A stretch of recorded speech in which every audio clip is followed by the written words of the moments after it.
Hello. This is a review, a reflection on lesson 178 in A Course in Miracles. And this one says, I have it up on my screen. Lesson one, again, we're almost at the end of a review of 20 lessons. And so this is a review of lesson 165 and 66. The overarching thing is God is love and therefore so am I. And 165 says, let not my mind deny the thought of God, which is interesting that the word thought is capitalized, so that's interesting. Nothing's a coincidence in this book, and there are literally no typos, which is amazing.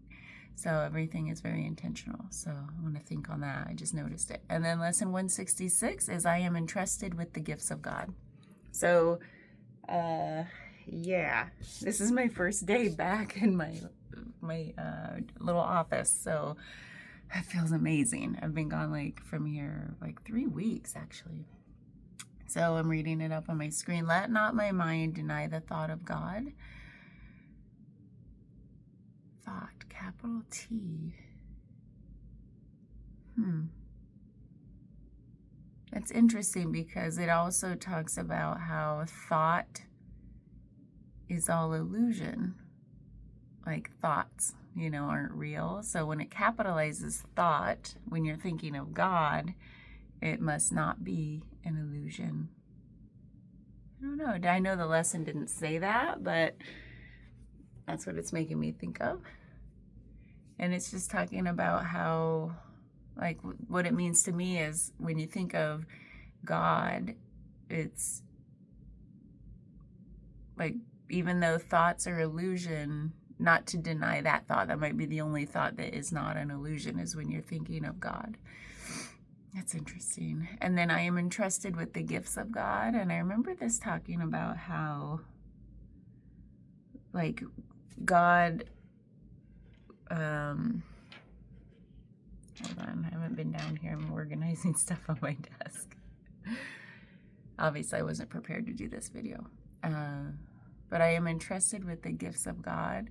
So I think we all just have, we're born with things that make us unique as individuals. And you can probably think of those as the gifts of God. So I think about what we're entrusted with is interesting. So a lot of us suffer from self-doubt or not even really believing we have gifts or whatever. And I think this is really to treat everything that makes us unique as something that's been entrusted to us and to take responsibility for it and take great care of it and maybe nurture those things and share them, because gifts are to be shared. So I think that's what that lesson means to me this time around. If something's entrusted to us, it means we are its caretaker. And so God, when we were created as individuals, highly unique, all of us, then whatever is unique to us should be nurtured and shared.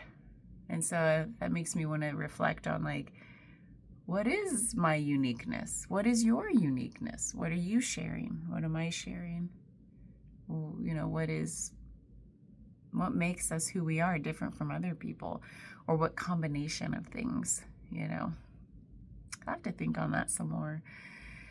So I guess there's nothing really profound or deep about this reflection, but I do think about how that capital T in the word thought makes it seem like we can deny all other thoughts just see them for what they are, which are just distractions, illusions, falsities, because they're just made of nothing, except for when we're thinking of God, because that's our nature. We're thinking of our true essence. And so we don't want to deny that. And then I am entrusted with the gifts of God. Yeah, what makes us unique? I want to know. Because each of us is very unique in some specific way. And I think that's what's for us to find out what that is and nurture it and share it. So what is it for you? Okay, I'm going to go think on that a little bit.